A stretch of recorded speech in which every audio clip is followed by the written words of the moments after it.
কে করছে, কি করছে, কি এজেন্ডা নিয়ে করছে, সেসব অন্য ব্যাপার। তো আমার একটা সামান্য প্রশ্ন হলো, যে পার্টি করুক, যে উদ্দেশ্যেই করুক না কেন, ইনসাফ যাত্রা ব্যাপারটা ইনসাফ কেন?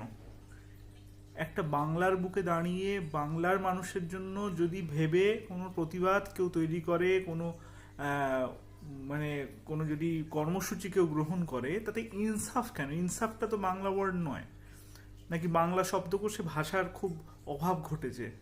হ্যাঁ, যে ইনসাফ, একটা ইনসাফ যাত্রা, ইনসাফ কথাটা কেন?